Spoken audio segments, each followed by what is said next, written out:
It has now been 1 week since several tornadoes tore through our state, including an EF2 that damaged nearly 100 properties in parts of Clark County. Those communities still trying to pick up the pieces tonight. And Gwyneth Falloon live in our newsroom right now after speaking with one of the homeowners. So Gwen, how is he handling all of this?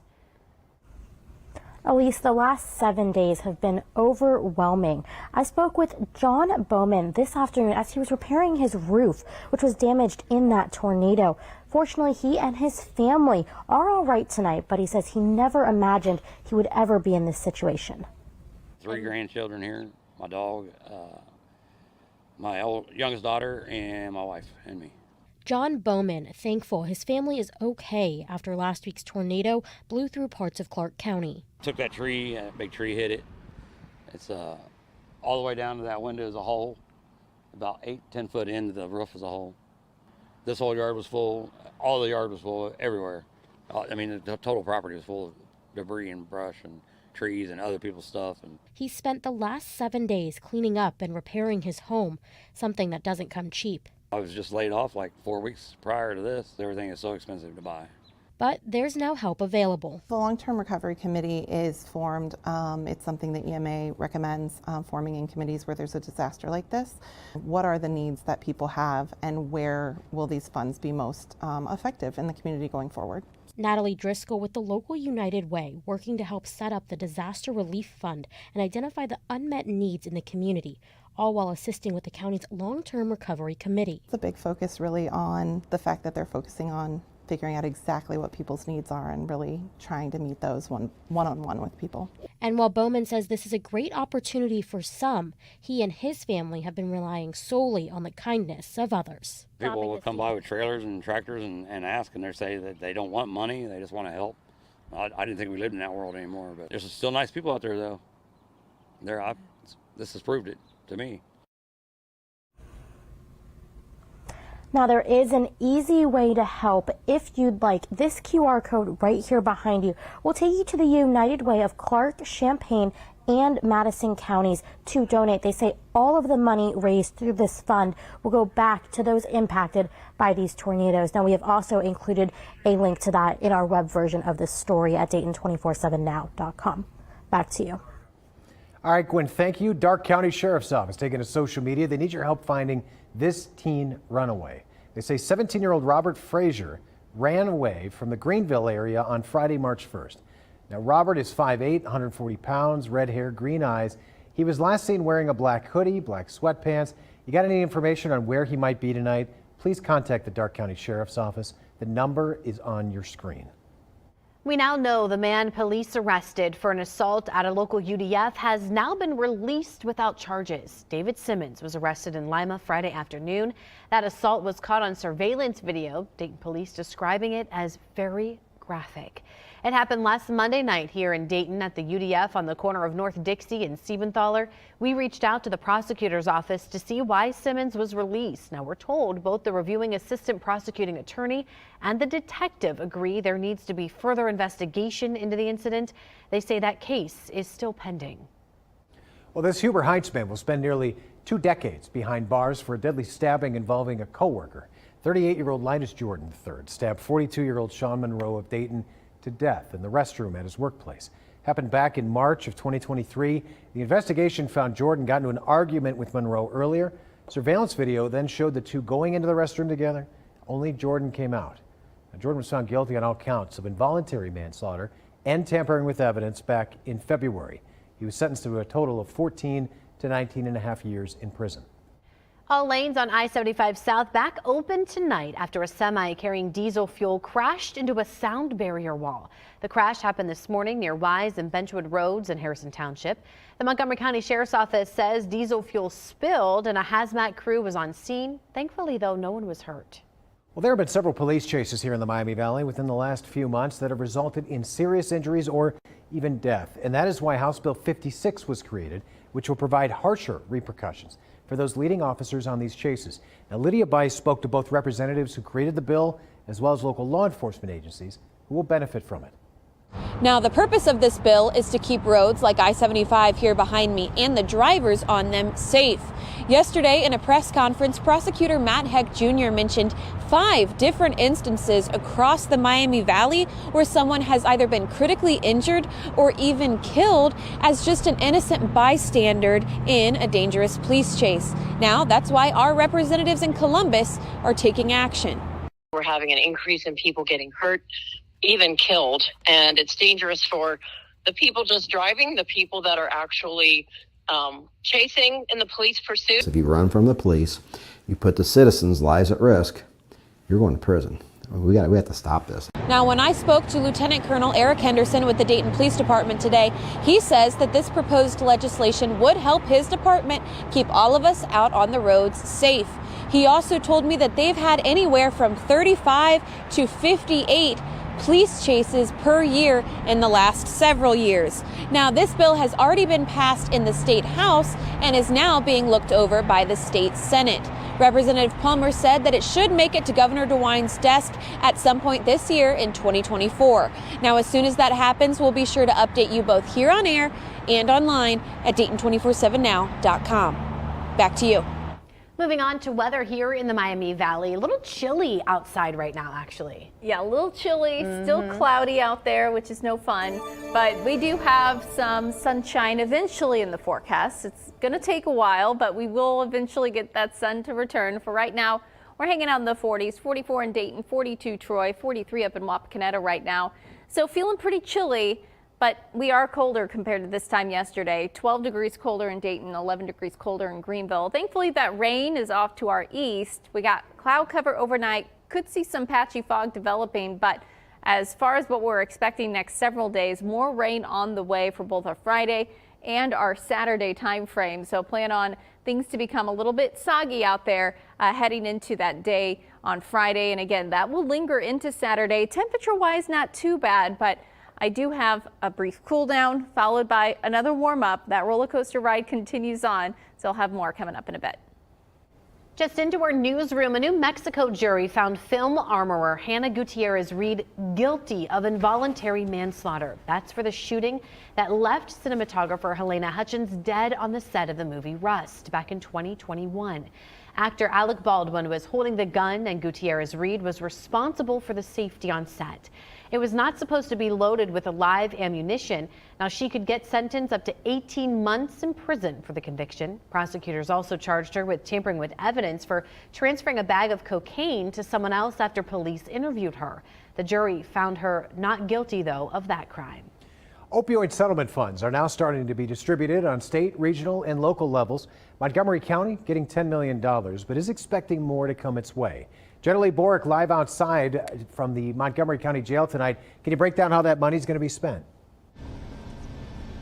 Yeah, Adam. So this $10 million is directly from the settlements.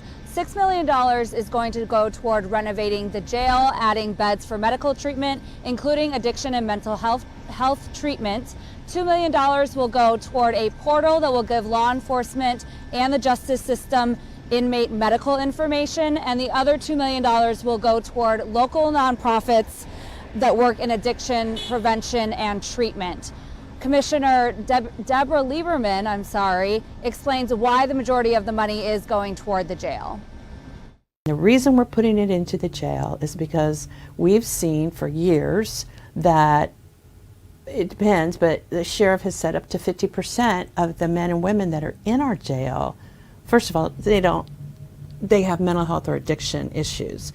And so we haven't been able to really treat them well. And the county expects to get more funds here?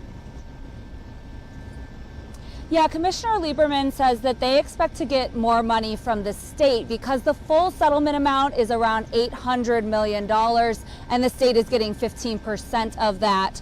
Nonprofits that want to apply for some of the county's money, some of that $2 million, they have until April 30th to do so. Back to you. Generally, thank you. Well, we now know tonight $44 million in federal funding is coming to the Miami Valley.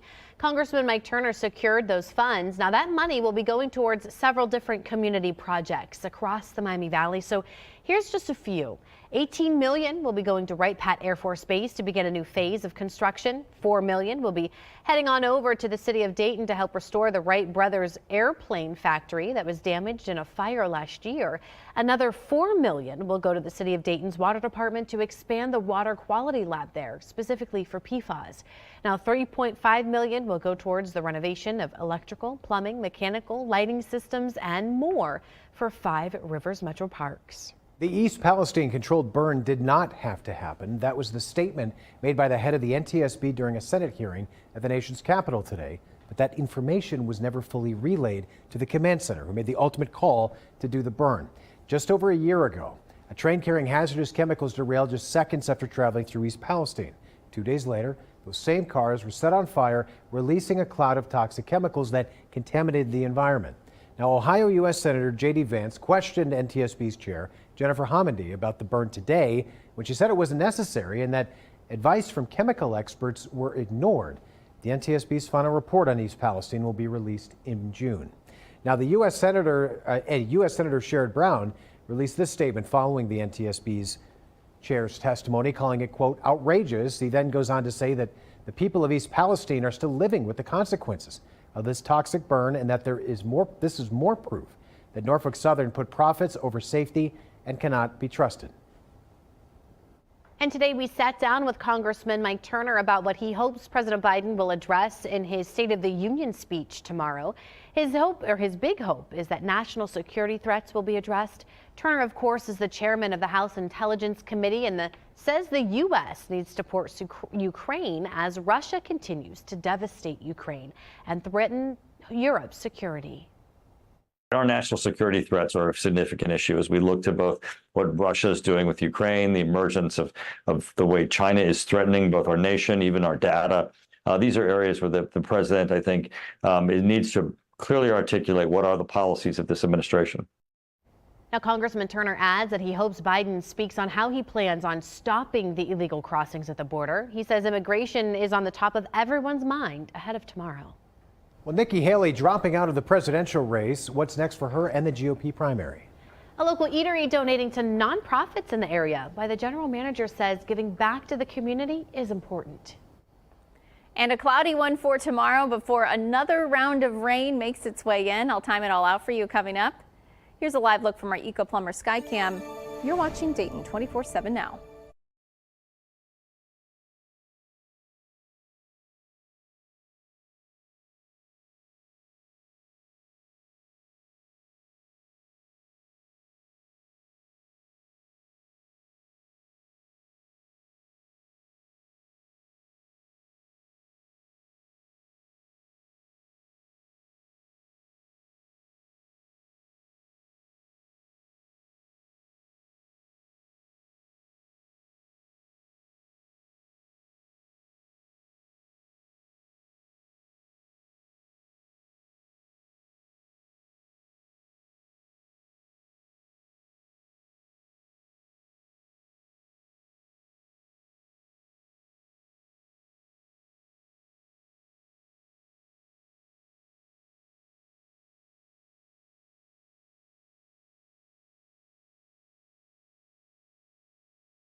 One local restaurant is now giving back to Miami Valley nonprofits to make a big impact. Kasha Hancock spoke with that restaurant tonight. For the past 14 years, 5th Street Brew Pub has been giving back to the community through their 5th Street Gives Back program, helping to build community nonprofits. On select Thursdays, 5th Street Brew Pub invites any local nonprofit to partner with them, allowing them to receive 10% of the day's proceeds, along with 100% of all raffle proceeds. During the partnership, the nonprofits have the opportunity to tell the community about their organizations and how they serve the Miami Valley, getting them more recognition. General Manager at 5th Street Brew Pub, John Nagaski, says giving back to the community is a part of the business's bylaws, and upholding this is important to them as a cooperatively owned business. As a member of the community, Nagaski says the impact this has on many lives is the reason he decided to work at 5th Street. When people choose to come here to 5th Street, they can see a direct avenue to how we engage with the community. As far as to why we engage with the community, it's because we all live here. You know, the majority of our staff are within walking distance, or at least here within Dayton, Ohio. Which means that they live here, they work here, you know, and we want to have our impact here. For anyone interested in engaging with 5th Street Brew Pub, head over to the web version of this story on Dayton247now.com. Back to you. Clouds around the area right now. The rain has made its way off to the east, but we have more rain on the way. We got a dry one for tomorrow still, thankfully. But clouds will be with us overnight. Could even see some patchy fog beginning to develop by earlier into the morning. With temperatures, they'll be hanging out in the lower 40s. By tomorrow afternoon, back into the 50s, a few breaks in the clouds, maybe some sunshine peeking through the clouds, but for the most part, just plan on a cloudy day. And then Friday, the rain arrives again. We'll see another round of precipitation making its way through. Soggy conditions for our Friday, temperatures 50s and 60s. And then this rain continues into early Saturday, followed by some falling temperatures. So this is about 9 a.m. on Saturday.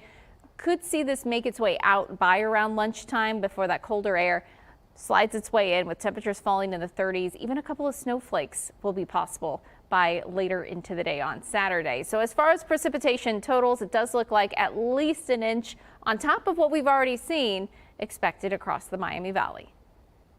Alabama's governor within the past hour signed off on legislation protecting providers and patients of in vitro fertilization. Now, the bill provides civil and criminal immunity to fertility clinics and doctors for the, quote, death or damage to an embryo during the IVF process. Now, the only legal recourse in the event of a destroyed embryo would be civil lawsuits against manufacturers of IVF-related goods. 3 Alabama fertility clinics had put their IVF services on hold after the state Supreme Court last month ruled that frozen embryos are children and people could be held liable for their destruction. Former UN Ambassador Nikki Haley is ending her campaign to be president. That's after she lost 14 out of the 15 Republican contests to former President Donald Trump on Super Tuesday. Now, Vermont and Washington, D.C. were the only ones that she won. Now, during her announcement today, Haley said it's now up to Trump to earn the votes of Republicans. In all likelihood, Donald Trump will be the Republican nominee when our party convention meets in July. I congratulate him and wish him well.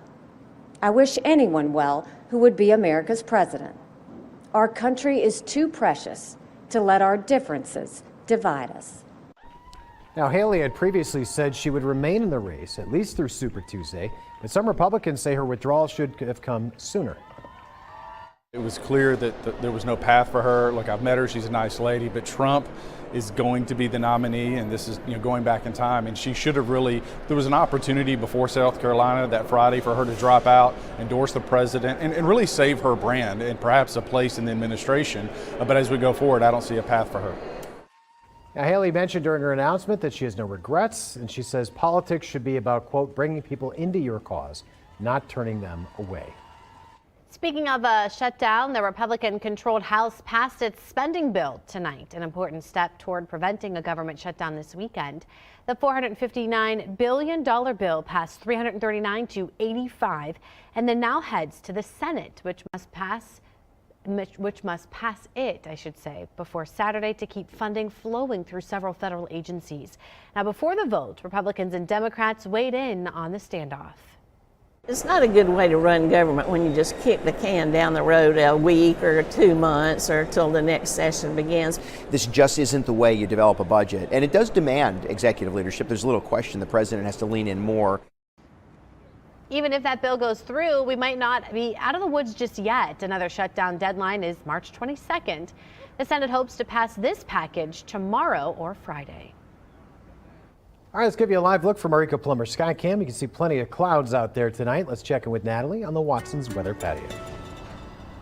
Well, cloudy and cool out here with temperatures falling into the lower 40s overnight. We do have some cool weather with us over these next several days, but eventually we will see temperatures rebound. But trend over these next several days just in the 40s and 50s. So 50s tomorrow, 60 as we head into our Friday. But that Saturday high temperature is a little bit deceiving, 55 for our high, but falling temperatures by late Saturday, which drops our highs only into the 40s. On Sunday, could even see those lows dropping into the 20s. But by Monday, we already get back into the 50s and we'll continue to see temperatures rebounding. So heading into next week, we have some much better weather, sunshine, climbing temperatures on the way. So I'll have a look at that 7-day coming up. We'll be right back. You're watching Dayton 24/7 now.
Well, it is National Reading Month, and our crews have been celebrating by heading into classrooms across the area. Lydia Bice out at Kemp Elementary reading to preschoolers this morning. She read Panda Bear, What Do You See?